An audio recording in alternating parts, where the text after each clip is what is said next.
Assalamualaikum warahmatullahi wabarakatuh. Saya Anggita Puja Febriana. Saya akan take video monolog pembelajaran agenda ketiga. Berikut adalah uraian tentang perencanaan kebutuhan ASN dan konteks manajemen ASN dan Smart ASN yang saya pelajari. 1. Perencanaan kebutuhan dalam perspektif manajemen ASN. Manajemen ASN adalah keseluruhan pengolahan ASN untuk menghasilkan pegawai yang profesional, berintegritas dan kompeten, berbasis sistem merit kebijakan dan manajemen ASN yang berdasarkan pada kualifikasi, kompetensi, dan kinerja secara adil dan wajar.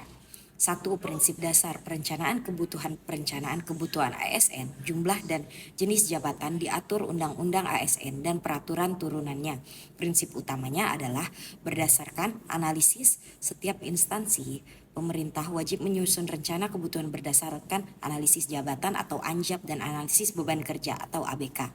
Jangka waktu, rencana disusun untuk jangka waktu 5 tahun dan diperinci 1 tahun. Rasionalitas usulan kebutuhan harus rasional, mempertimbangkan susunan organisasi, luas wilayah, daerah, potensi PNS yang akan pensiun, dan rasio anggaran belanja pegawai dengan belanja keseluruhan. Tujuannya untuk mendapatkan jumlah dan jenis kebutuhan jabatan yang ideal, memastikan ketersediaan pegawai dengan kualifikasi dan kompetensi yang tepat untuk mengisi jabatan tertentu. B. Proses kunci perencanaan kebutuhan dalam manajemen ASN berfokus pada identifikasi jabatan, menentukan jabatan apa saja yang ada di dalam organisasi, menetapkan kebutuhan, berapa jumlah ideal pegawai untuk setiap jabatan berdasarkan beban kerja. Penetapan formasi kebutuhan nasional ditetapkan oleh Kementerian PANRB setelah mendapat pertimbangan teknis dari Badan Kepegawaian Negara atau BKN. 2. Peran konsep Smart ASN dalam perencanaan kebutuhan. Konsep Smart ASN yang memiliki kompetensi digital, berwawasan global, networking, dan entrepreneurship secara signifikan merubah fokus dalam perencanaan kebutuhan. Perencanaan tidak lagi sekedar mengisi kekosongan, tetapi memiliki rekrutmen SDM yang siap digital.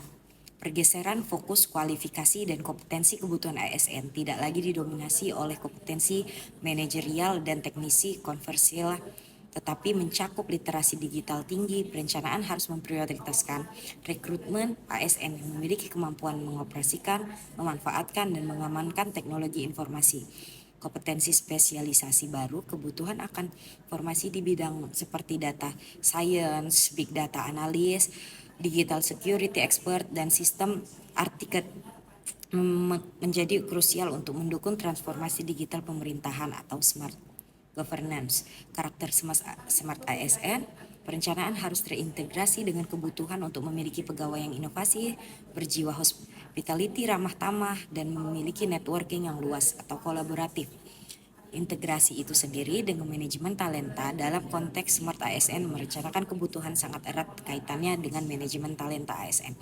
Identifikasi kebutuhan talenta, perencanaan bukan hanya tentang mengisi formasi, tetapi mengidentifikasi talenta pegawai berkinerja unggul dan berpotensi tinggi yang dibutuhkan untuk menduduki jabatan strategis di masa depan, khususnya yang terkait dengan digitalisasi. Pemetaan kompetensi digital. Instansi harus melakukan pemetaan kompetensi digital terhadap ASN yang ada untuk mengidentifikasi gap antara kompetensi saat ini dengan kebutuhan Smart ASN. Hasil gap analisis ini menjadi dasar perencanaan rekrutmen dan berkembangnya pelatihan.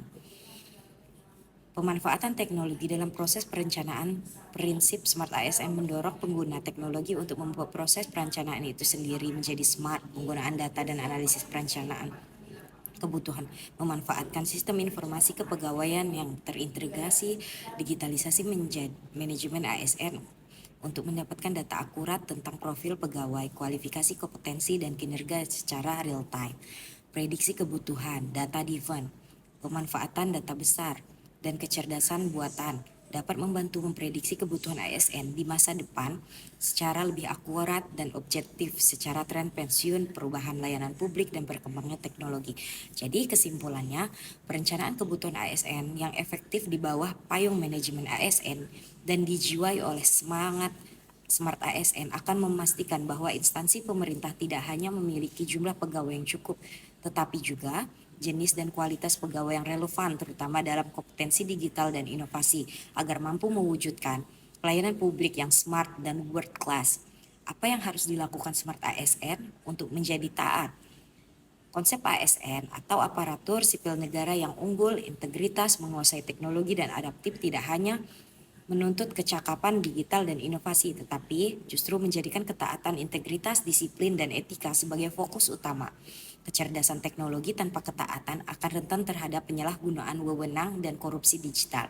Untuk menjadi ASN yang taat, seorang smart ASN harus melakukan hal-hal contohnya sebagai berikut: ketaatan terhadap hukum dan peraturan, berintegritas dan akuntabel digital. Smart ASN harus menggunakan kecerdasan dan kemampuan digitalnya untuk memastikan ketaatan berjalan secara otomatis dan transparan.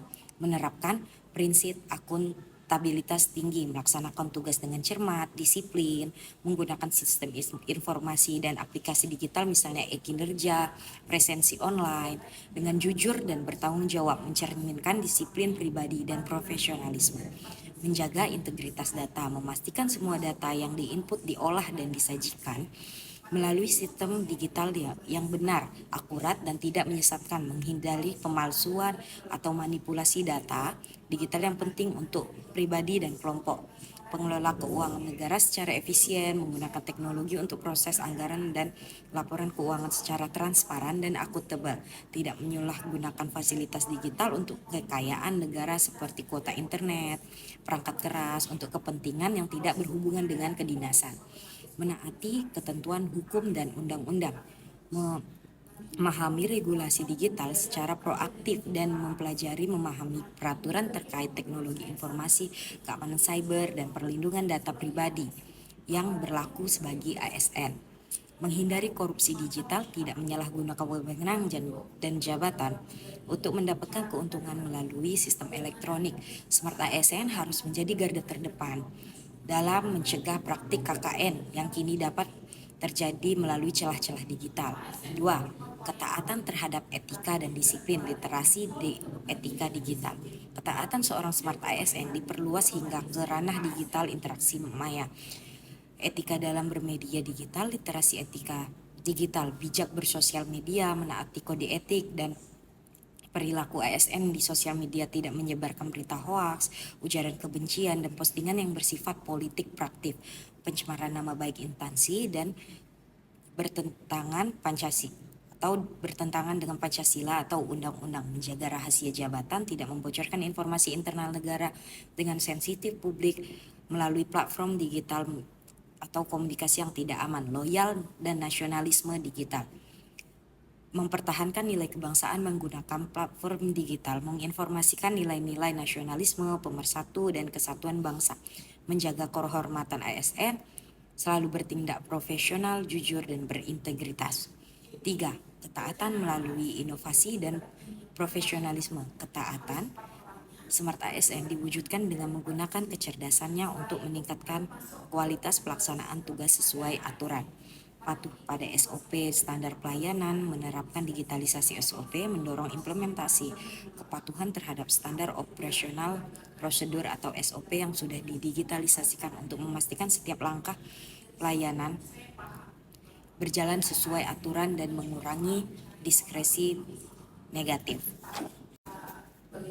Singkatnya, bagi seorang smart ASN, ketaatan bukan hanya soal menghindari sanksi, tetapi soal penggunaan kecerdasan dan teknologi untuk memperkuat integritas, transparansi, dan akuntabilitas dalam setiap aspek pekerjaan, baik secara fisik maupun digital. Saya rasa sekian video monolog dari saya. Terima kasih. Assalamualaikum warahmatullahi wabarakatuh. Basarnas Afiknam Jagat Samagram. Semoga selamatlah alam semesta.